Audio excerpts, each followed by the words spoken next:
കേരളത്തിനെ നന്നാക്കുവാൻ തമിഴ്നാട്ടിൽ നിന്നും പോരാട്ടം. പിണറായി വിജയനെ ശവന്തീനി വിജയൻ എന്ന് വിശേഷണം.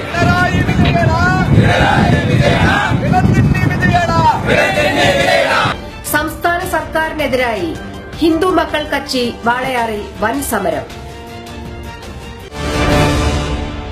ഇനി നമ്മൾ എടപ്പാടി പഴനിച്ചാമിയുടെ സർക്കാരിനെതിരായി വാളയാറിലോ നടുക്കൂണിയിലോ മീനാക്ഷിപുരത്തോ പോയി സമരം ചെയ്യണം. കാരണം തമിഴ്നാട്ടിലെ ഒരു രാഷ്ട്രീയ കക്ഷി കേരള സർക്കാരിനെതിരായി പോർവിളിയുമായി രംഗത്തെത്തിയിരിക്കുകയാണ്.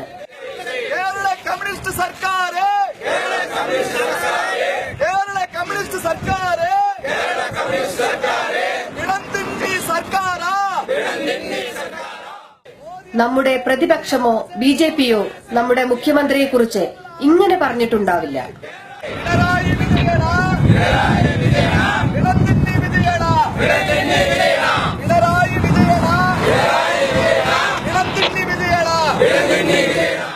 കൊലപാതക രാഷ്ട്രീയമാണ് ഇവിടെ നടക്കുന്നതെന്നും ഹിന്ദുക്കളെ ഉന്നം വെച്ച് കൊലപ്പെടുത്തുന്നുവെന്നും അതുകൊണ്ട് കേന്ദ്രം ഇടപെട്ട് പിണറായി സർക്കാരിനെ പിരിച്ചുവിട്ട് ഗവർണർ ഭരണം ഏർപ്പെടുത്തണമെന്നുമാണ് ഇവരുടെ ആവശ്യം.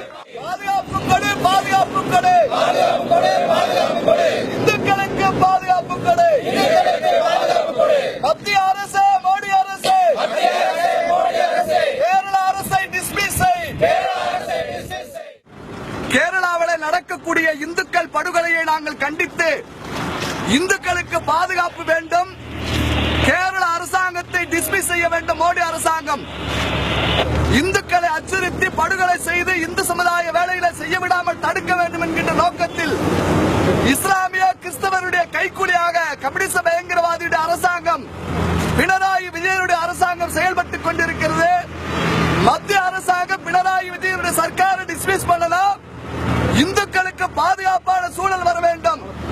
இந்த நாட்டில் இந்துக்களை கொலை செய்து விட்டால் இவர்கள் வேலை செய்ய முடியாது என்று அச்சப்படுத்த வேண்டும் என்பதற்காக அவர்கள் செயல்பட்டுக் கொண்டிருக்கிறார்கள். நாங்கள் அஞ்ச மாட்டோம். எத்தனை கொலைகள் நடந்தாலும் அத்தனை கொலைகளையும் மீறி பாரத தாயினுடைய வேலையை செய்வோம்.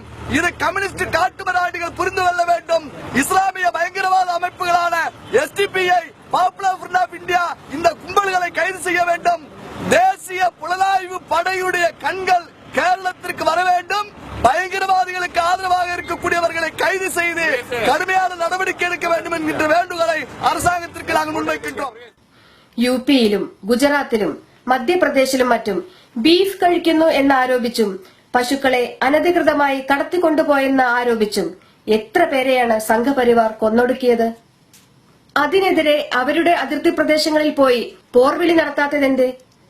എന്തായാലും ഈ പാർട്ടി കേരളത്തിലേക്ക് വരുന്നു എന്നതിന്റെ ആദ്യഘട്ടം എന്ന നിലയിലെ ഇതിനെ വിലയിരുത്തുവാൻ കഴിയൂ. രാം രവികുമാർ ഉദ്ഘാടനം ചെയ്ത ഈ സമരം കേരളത്തിലേക്ക് കടക്കുവാൻ ശ്രമിച്ചെങ്കിലും കോയമ്പത്തൂർ ചാവടി പോലീസ് ഇവരെ തടഞ്ഞു. കലാധരൻ, വിജയകുമാർ, ഉമാശങ്കർ, നവീൻ, ഗുരുമൂർത്തി എന്നിവർ സംസാരിച്ചു. 100 കണക്കിന് പ്രവർത്തകർ പ്രതിഷേധത്തിൽ പങ്കുചേർന്നു.